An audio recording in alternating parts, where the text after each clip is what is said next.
जयपुर में मुख्यमंत्री निवास पर मुख्यमंत्री भजनलाल शर्मा से यूनिसेफ की प्रतिनिधि सिंथिया मकरकैफे ने शिष्टाचार भेंट की। इस दौरान महिला एवं बाल विकास, पोषण, शिक्षा, बाल अधिकारों से जुड़े हुए तमाम महत्वपूर्ण विषयों पर विस्तृत और सार्थक चर्चा हुई है।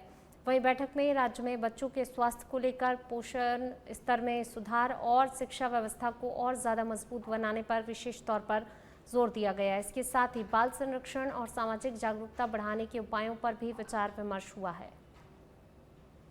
तो महिला एवं बाल विकास और पोषण को लेकर चर्चा हुई है। मुख्यमंत्री भजनलाल शर्मा से मुलाकात की तस्वीरें आप देखिए और इस मुलाकात के दौरान कई महत्वपूर्ण विषयों पर जो है बातचीत हुई और सहयोग बढ़ाने पर दोनों ही पक्षों ने जो है सहमति जताई है। सीएम शर्मा से यूनिसेफ प्रतिनिधि की शिष्टाचार मुलाकात की तस्वीरें।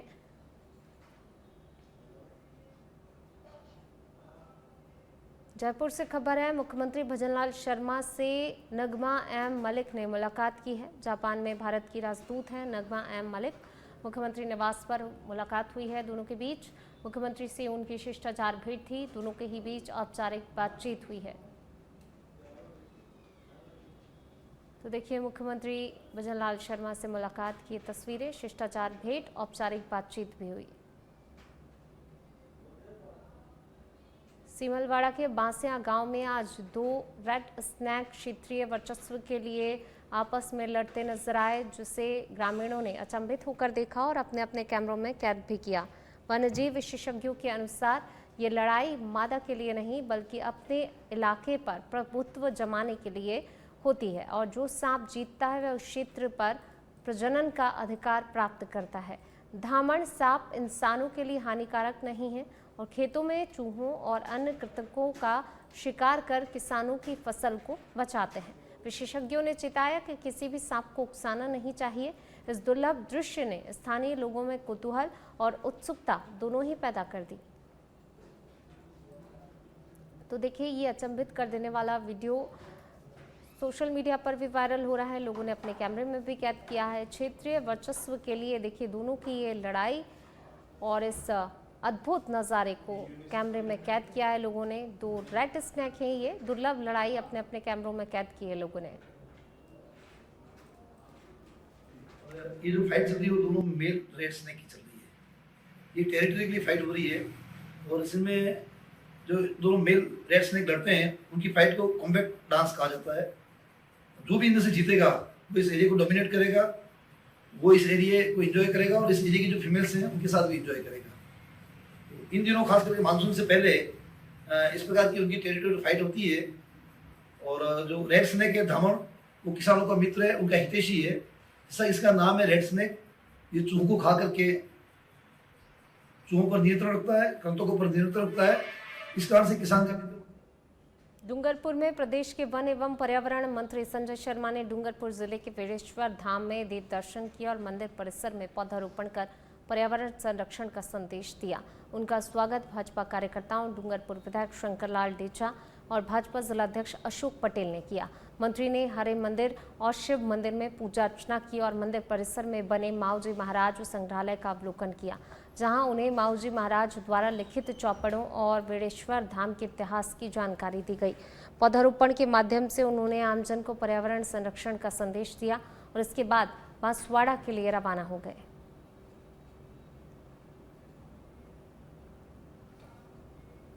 डूंगरपुर में 1-2 मई को करवाई गई वन्यजीव गणना में 36 लेपर्ड और 71 लोमड़ी नजर आई हैं, जबकि मोर सहित कुछ अन्य वन्यजीवों की संख्या पिछले साल की तुलना में कम रही। जिले के 42 वाटर होल्स पर 110 वन कर्मियों ने 24 घंटे में वन्यजीवों की गिनती पूरी की। कुल 8019 जानवर दिखाई दिए, जो पिछले साल की तुलना में लगभग 1500 कम है। उपवन संरक्षक चंद्रपाल सिंह ने बताया, लेपर्ड की संख्या में 15 की बढ़ोतरी हुई है और लोमड़ी, मगरमच्छ, बिज्जू, छोटा नीलगाय, जंगली सुअर और सेही की संख्या में भी बढ़ोतरी हुई है। तो वहीं सियार, चरख, जंगली बिल्ली, लंगूर और मोर की संख्या कम देखी गई। बारिश के कारण वन्यजीव अपने अपने प्राकृतिक आवासों में पानी मिलने से मुख्य वाटर होल्स पर कम दिखाई दिए।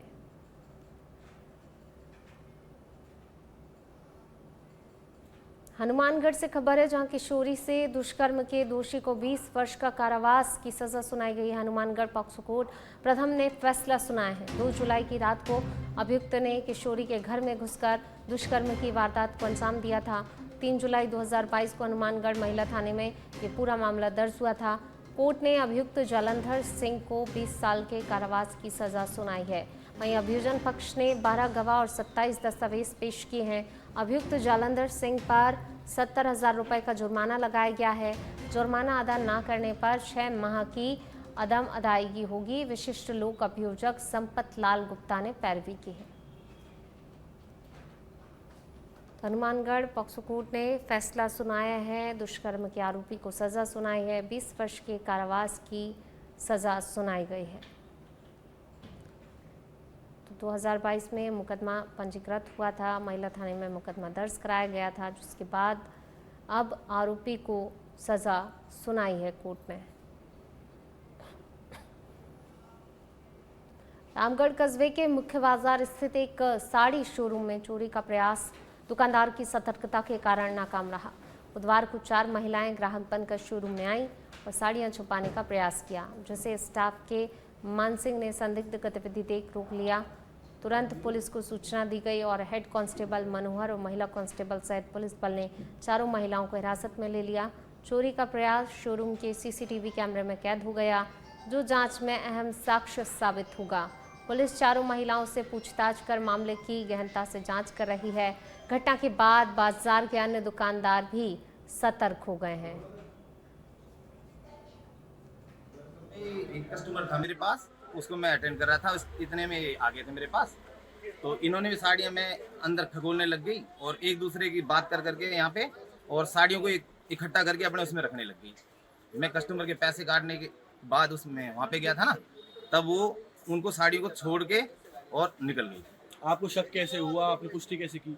शक तो इसलिए हो गया ना, वो साड़ियों को मैंने देख लिया, साड़ी को इकट्ठा करके। बयाना में राष्ट्रीय लोकदल राजस्थान ने चौधरी अजीत सिंह की 5वीं पुण्यतिथि पर बयाना के एक निजी होटल में श्रद्धांजलि सभा आयोजित की, जिसका नेतृत्व प्रदेश अध्यक्ष जोगिंदर सिंह अवाना ने किया। कार्यक्रम में बड़ी संख्या में पदाधिकारी, कार्यकर्ता और गणमान्य नागरिक शामिल हुए।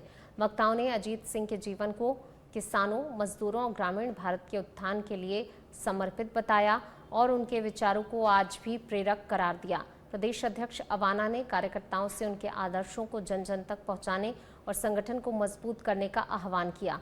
कार्यक्रम में अशोक बंजारा, सुरजीत चौधरी सहित अन्य प्रमुख लोग उपस्थित रहे और अंत में सभी ने किसानों, मजदूरों और युवाओं के अधिकारों के लिए संघर्ष जारी रखने का संकल्प लिया। देवास में कलेक्टर ऋतुराज सिंह की अध्यक्षता में सोमवार को कलेक्टर कार्यालय में समय सीमा संबंधी लंबित पत्रों के निराकरण और अंतर विभागीय समन्वय की समीक्षा बैठक आयोजित हुई। कलेक्टर सिंह ने सभी एसडीएम और तहसीलदारों को निर्देश दिए कि वे अपने क्षेत्रों के तालाबों का निरीक्षण कर अतिक्रमण हटाएं और हल्कावार सरकारी भूमि की सूची सूचना पटल पर चस्पा करें। जल गंगा संवर्धन अभियान की धीमी प्रगति पर नाराजगी जताते हुए उन्होंने देवास, सोनकच्छ, टोंक, खुर्द और कन्नौद और खातेगांव के जनपद पंचायत सीईओ को शोकोज नोटिस जारी करने के लिए निर्देश दिए। बैठक में एचपीवी टीकाकरण और स्वच्छता, अवैध बोरखन और जल जीवन मिशन की समय सीमा में पूर्णता और जनभागीदारी से अमृत सरोवरों में मत्स्य पालन कराने के निर्देश दिए गए।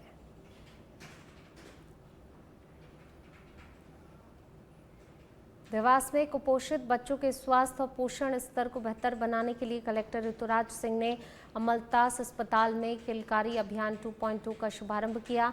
अभियान के तहत गंभीर रूप से कुपोषित बच्चों को 14 दिन तक अस्पताल में भर्ती कर निःशुल्क उपचार प्रदान किया जाएगा।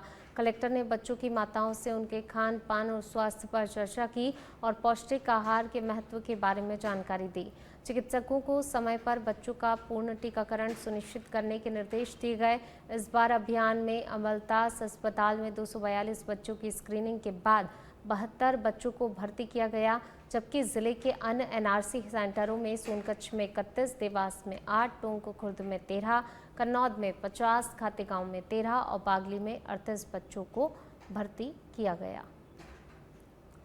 इसके भांति इस वर्ष भी हम लोगों ने किलकारी 2.0 का लॉन्चिंग आज किया है, जिसके अंतर्गत हमारे ज़िले में ऐसे कुपोषित बच्चे जो कि कहीं ना कहीं बहुत ज़्यादा कुपोषित सैम या मैम कैटेगरी में आते हैं, उन सारे बच्चों को यहाँ पर आज हम लोगों ने एक जगह पर इकट्ठे करके यहाँ पर इलाज और उनके जो है पोषण में इम्प्रूवमेंट लाने के लिए यहाँ पर आज भर्ती करवाया गया है। मुझे बड़ी खुशी हो रही है इस बात को लेकर कि महिला बाल विकास विभाग तथा ग्रामीण विकास दोनों ने मिलकर काफ़ी मेहनत की है और आज लगभग 250 से ज़्यादा बच्चों को यहाँ पर स्क्रीनिंग किया गया है, उनकी माताओं का भी स्क्रीनिंग किया गया है और लगभग 75 बच्चों और उनकी माताओं के साथ आज यहाँ पर भर्ती है, जिनका पूरी संपूर्ण रूप से इनका इलाज करवाया जा रहा है और मैं आशा करता हूँ कि इस पूरे अभियान जो हम लोग लगभग 2 महीने चलाएंगे, इसमें ज़्यादा से ज़्यादा बच्चों को हम लोग इससे लाभ। चलिए बढ़ेंगे आगे, बात करेंगे श्योपुर की, जहां एक सनसनीखेज मामला सामने आया है। पुलिस की कथित प्रताड़ना से तंग आकर एक युवक ने नींद की 40 गोलियां निकल लीं। उसे गंभीर हालत में अस्पताल में भर्ती कराया गया। युवक की मां ने आरोप लगाया कि पुलिस पिछले 1 हफ्ते से उसे बेवजह परेशान कर रही थी। थाने ले जाकर मारपीट की गई और बिजली के झटके देकर बयान देने के लिए दबाव बनाया गया। परिजन ये भी आरोप लगा रहे हैं कि पुलिस ने जेल में डालने और झूठे केस में फंसाने तक की धमकी दी। घटना के बाद स्थानीय लोगों और परिजनों में काफ़ी ज़्यादा आक्रोश है और उन्होंने वरिष्ठ अधिकारियों से निष्पक्ष जांच और दोषी पुलिसकर्मियों के खिलाफ सख्त से सख्त कार्रवाई करने की मांग की है। उसके साथ में है ना, पहले मारपीट की थी, फिर उसके बाद में जो उंगली ने पे क्या बोलते हैं करंट के तार चटाए थे और उसको पिलास ले आए थे, तो उसको नाखून उखाड़ने की बात कर रहे थे। तो ना फिर है ना उसको ना गोली खा ली थी, नींद की 40 गोली। तो हमें पता चला था कि इसके हाथ पैर काम नहीं कर रहे, तो हम जल्दी से लेके आए 2 बजे। अब इसने ये खाई थी कि उनको लग रहा था वो क्या जेल भेजाएंगे, झूठा केस में फंसाया। महावीर पुलिस वाला है और टीआई है, वो देवेंद्र टीआई, वो टीआई को देवेंद्र कहाँ है, वो टीआई। उसके आज 12-13 दिन हो गए तब से टॉर्चर मार रहे हैं। हनुमानगढ़ में नाबालिग बालिका से दुष्कर्म के मामले में पीड़ित पक्ष ने पुलिस की कार्यप्रणाली पर कई सवाल उठाए हैं। इस संबंध में आज पीड़ित पक्ष ने पुलिस अधीक्षक को प्रार्थना पत्र सौंपकर निष्पक्ष कार्रवाई की मांग की है। पीड़िता के पिता के अनुसार 21 अप्रैल को उसकी 14 वर्षीय नाबालिग बेटी को भविष्य पुत्र अनिल गुदारा बहला फुसला कर अपने साथ ले गया था और उसके साथ दुष्कर्म की वारदात को अंजाम दिया। इस संबंध में गुलवाला पुलिस थाने में एफआईआर दर्ज करवाई गई थी। आरोप है बालिका को बरामद करने के बाद पुलिस की ओर से उसका मेडिकल परीक्षण नहीं करवाया गया। साथ ही ये भी आरोप लगाया गया कि पुलिसकर्मियों ने आरोपी भविष्य और उसके पिता अनिल गुदारा से मिली भगत कर बालिका को 1 दिन तक अपने कब्जे में भी रखा और उसे डरा धमका कर मजिस्ट्रेट के समक्ष मन मुताबिक बयान देने के लिए मजबूर भी किया गया। मेरे साथ वो लड़के थे जो मेरा पीछा करते थे, मैं कहीं भी जाती थी वो मेरे पीछे आते थे। वो मेरे को उठा के घर से ले गया, उसने मुझे सुनते रखा, मेरे साथ में बहुत कुछ किया उसने। तो मैं थाने आई तो थाने वालों की सुनाई नहीं की, मैं मेरे घर वालों की थी। जब मैं यहाँ आई IPS सर से बात की, मुझे NI बोला कि लड़के के पक्ष में जाऊंगी, बोला कि तुम लड़के के पक्ष में ध्यान नहीं देगी तेरे को जेल में। जयपुर से खबर है, पुलिस मुख्यालय में राज्य स्तरीय स्टाफ काउंसिल मीटिंग का आयोजन किया गया। DGP राजीव कुमार शर्मा की अध्यक्षता में मीटिंग 18 मई को दोपहर बाद 4 बजे कमरा नंबर 701 पुलिस मुख्यालय में मीटिंग होनी है। निर्वाचित किए गए कांस्टेबल से पुलिस निरीक्षक कंपनी कमांडर तक सदस्यों को 2 बजे तक पहुंचने के निर्देश दिए गए हैं। डॉक्टर रवि, महानिरीक्षक पुलिस आयोजना आधुनिकीकरण एवं कल्याण राजस्थान जयपुर ने जारी किए हैं आदेश क्रमांक 3585 3684 जारी किए गए हैं। देखिए आदेश जारी हो चुके हैं, मीटिंग होगी। डॉक्टर रवि, महानिरीक्षक पुलिस आयोजना आधुनिकीकरण कल्याण राजस्थान जयपुर ने आदेश जारी कर दिए हैं।